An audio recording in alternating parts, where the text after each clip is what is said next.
تو ایران این جمله رو زیاد شنیدیم که میگن فلانی اگه ازدواج نمیکرد نمیتونست زندگیشو جمع کنه، یا فلانی باید ازدواج کنه که آدم بشه. یعنی در از تصور خیلیا اینه که با ازدواج آدم‌ها میتونن تغییر کنن و از این هویتی که دارن خودشونو جدا کنن. استر پرل یکی از بهترین تراپیست ها و متخصص های روابط توی دنیاست که منبع این اپیزود پادکستمون هم هست و میگه که ما به خاطر 2 دلیل وارد روابطمون میشیم.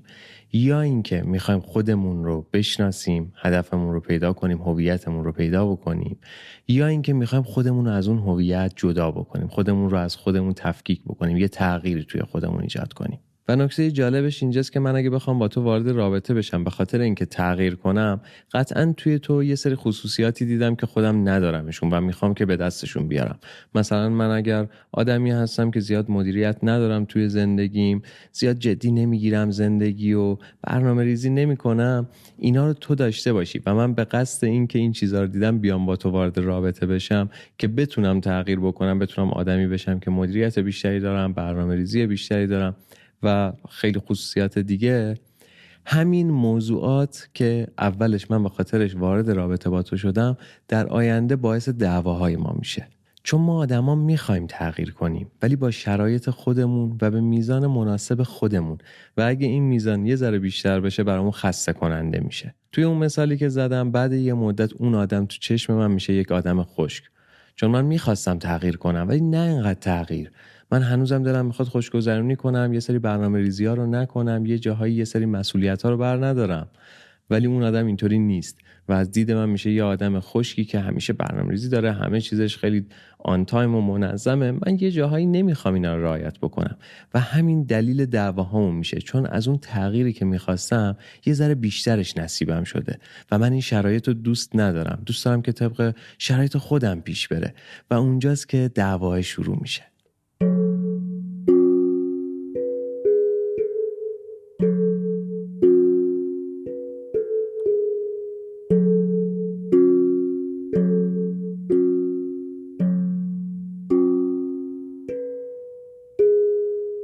خیلی وقتا دیدیم که آدما بهمون میگن که من میخوام با تو باشم چون تو بهم کمک میکنی که به بهترین ورژن خودم تبدیل بشم. خب این بهترین ورژن خودم چیه که من فکر میکنم که با کمک یک آدم دیگه میتونم بهش برسم؟ برای جواب به این سوال ما باید یک کانسپتی رو بشناسیم که میگه ما 2 مدل رابطه داریم: رابطه کورنرستون و رابطه کپستون.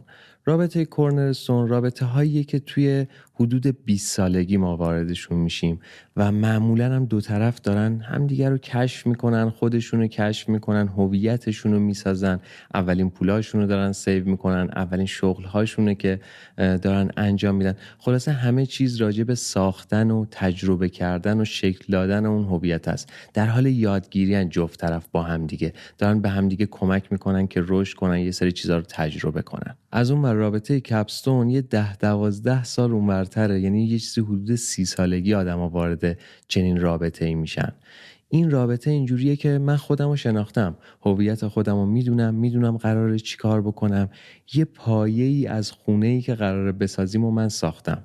هویت خودمو تشکیل دادم، دنبال تغییر نیستم، دنبال آدمی نیستم که سورپرایزم بکنه یا بخواد بیاد بهم کمک بکنه که هویتمو بسازم و با هم رشد بکنیم و از اینجور حرفا.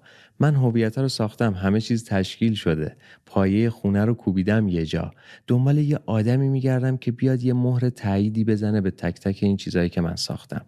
دنبال یه آدمی میگردم که هم فکر من باشه، با من همسو باشه و بیاد روی اون پایه‌ای که من ساختم با همدیگه یه خونه بسازیم.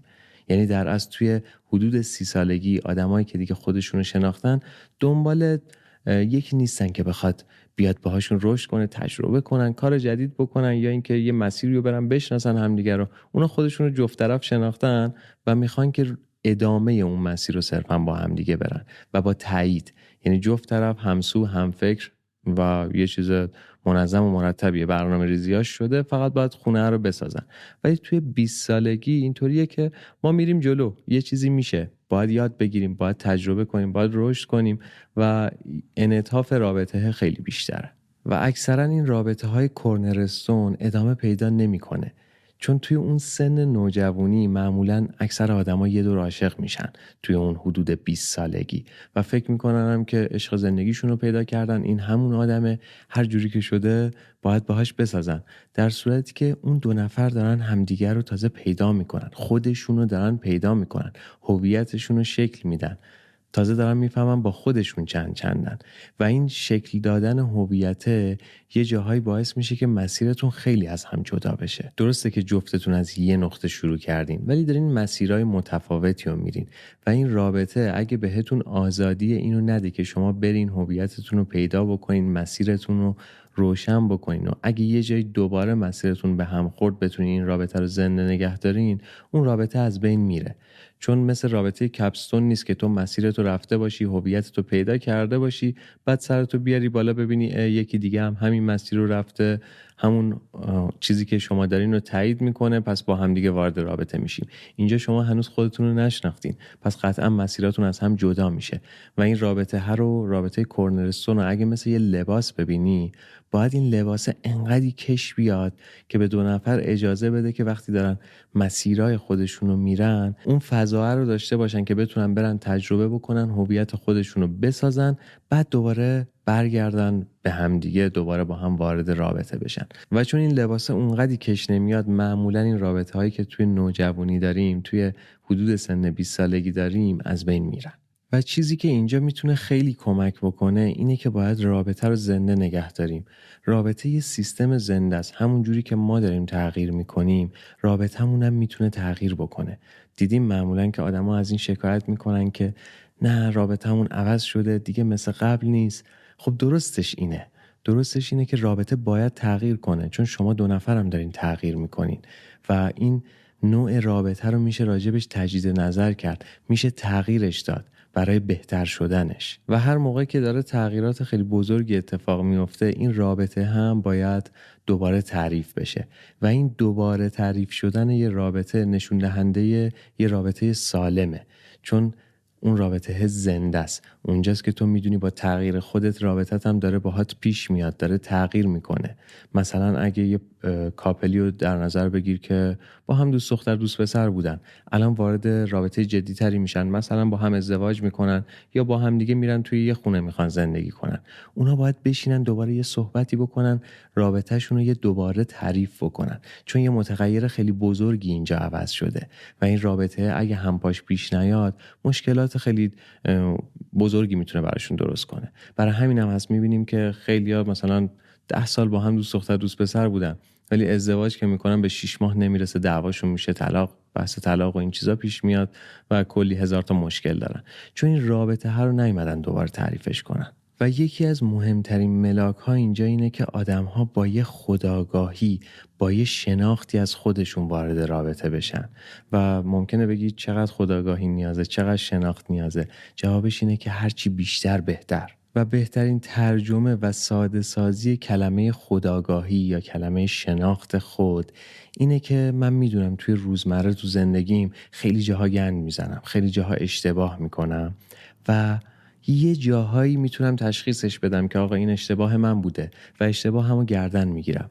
و هر چقدر که من بیشتر بتونم این اشتباهات، این گند زدنهای خودم رو تشخیص بدم و مسئولیتش رو گردن بگیرم، یعنی من آدم خودآگاه تریم، یعنی خیلی بیشتر خودم رو شناختم، یعنی من محدودیت‌های خودم رو میدونم، توانایی‌های خودم هم میدونم و نسبت به رفتار خودم مسئولیت پذیرم و بابت اشتباهات خودم پارتنرم مقصر جلوه نمیدم، آدم دیگه یا مقصر جلوه نمیدم، اشتباهاتمو گردن میگیرم، سعی میکنم که برطرفشون کنم. اگر باعث شده که یه گندی تو رابطم بزنم، میرم حلش میکنم، میرم معذرت خواهی میکنم از شیوه درستش، سعی میکنم که تغییر کنم و با این خودآگاهیه هی ما میتونیم خودمونم بهتر کنیم دیگه. وقتی که من میتونم تشخیص بدم که یه جایی مشکل از من بوده، پس میتونم هم درستش بکنم به مرور زمان و نمیخوام این اشتباهاتمو بندازم گردن کس دیگه‌ای که بخوام ضعف‌های خودمو بپوشونم، چون این طبیعیه که همه ماها یه سری ضعف‌ها داریم، یه سری مشکلات داریم، یه سری زخم‌های روانی داریم، یه سری تروماها داریم، یه سری نیازها، یه سری چیزایی داریم که برآورده نشده و همه اینا رو داریم با خودمون حمل میکنیم و قطعاً توی خیلی جاها توی روابطمون آسیب میتونیم بزنیم با همین مشکلاتی که داریم. ولی اگه بتونیم تشخیصشون بدیم میتونیم هم درستشون کنیم. خیلی از کاپلا وقتی که میرن پیش تراپیست حس میکنن که دست مشکلشون رو گرفتن رفتن پیش تراپیست، یعنی مشکلشون که همون پارتنرشون بوده رو برداشتن بردن پیش تراپیست و میخوان مشکلشون رو حل کنن و به تراپیست کمک هم میکنن، تک تک مشکلات ریز و درشت پارتنرشون رو میگن ولی از مشکلات خودشون هیچ اطلاعی ندارن. در صورتی که وقتی یه رابطه‌ای مشکل داره یعنی کل سیستم مشکل داره، یعنی جفت طرف مشکل دارن به نوبه خودشون. ولی این آدمایی که شناختی از خودشون ندارن معمولا هم حس میکنن که مشکل از اونا نیست و همه مشکل از پارتنرشونه، در صورتی که هر مشکلی که توی رابطه‌ای باشه به عنوان یک سیستم مشکل داره، نه یک نفر. درسته یک نفر ممکنه یه ذره بیشتر مشکل داشته باشه ولی اون سیستم کلا مشکل داره. دو نفر به نوبه خودشون مشکل دارن و جفت طرف باید مشکلات خودشون رو حل بکنن که اون رابطه هم به عنوان یک سیستم بتونه به یه جای بهتری برسه. حالا وقتی که یه رابطه به مشکل میخوره ما باید چیکار کنیم؟ اولین قدم اینه که اشتباهمون رو باید بپذیریم.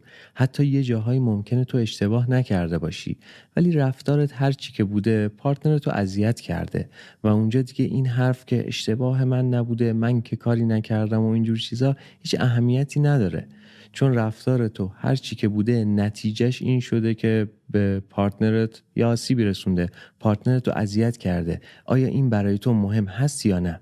یا فقط میخوای بگی که نه مشکل از من نبوده؟ پس مرحله اول اینه که اشتباهمون رو بپذیریم. مرحله دوم اینه که احساس پشیمونی و احساس گناه داشته باشیم نسبت به اذیت شدن پارتنرمون. اینجا حتی تو احساس گناه نسبت به کاری که کردی نداری، چون ممکنه کار مشکلی نداشته باشه ولی نتیجهش مشکل داشته، پارتنرتو اذیت کرده. و بدون این پذیرفتنه واقعا راه حل زیادی برای نجات دادن، تعمیر کردن، درست کردن یه رابطه باقی نمیمونه. چون اگه من حس نکنم که تو میدونی چی کار کردی، اون معذرت خواهی دیگه هیچ اهمیتی نداره. و مرحله بعدی بعد از اینکه اون اشتباه رو پذیرفتیم، احساس گناه داشتیم، احساس پشیمونی داشتیم، مرحله بعدی اینه که زیاد توی خودمون غرق نشیم. انقدی احساس گناه و احساس پشیمونی نداشته باشم که بگم وای چطوری من تونستم این کارو بکنم، چرا من این کارو کردم، من چقدر آدم بدیم. چون با این کار باعث میشه که ما توی احساسات خودمون دوباره غرق بشیم و دوباره پارتنرت اونجا یادت میره. تو قرار احساس پشیمونی داشته باشی، احساس گناه داشته باشی برای اذیت شدن پارتنرت. باید حسایی که اون حس کرده رو حس بکنی، نه اینکه دوباره توی خودت غرق بشی و با این احساس گناه داشتن زیادی تو در اصل داری خودشیفته بازی در میاری، همش سرتو کردی توی احساسات خودت و داری خودتو دلداری میدی، در صورتی که باید بری پارتنرتو دلداری بدی. و حالا مرحله بعدی معذرت خواهیه و معذرت خواهی فقط نباید برای این باشه که تو ابراز پشیمونی بکنی. معذرت خواهی باید هدفش این باشه که بخوای ارزش پارتنرتو نشون بدی، ارزشی که ازش گرفتی و بهش برگردونی. چون تو بهش احساس بیارزشی دادی با اون کاری که کردی. حالا کار میتونه خیانت باشه، میتونه دروغ گفتن باشه، هر چیزی که باشه تو به اون آدم گفتی که تو آدم مهمی برام نیستی، آدم ارزشمندی نیستی. و این معذرت خواهی باید طوری باشه که اون ارزشه رو بتونی برگردونی به رابطت.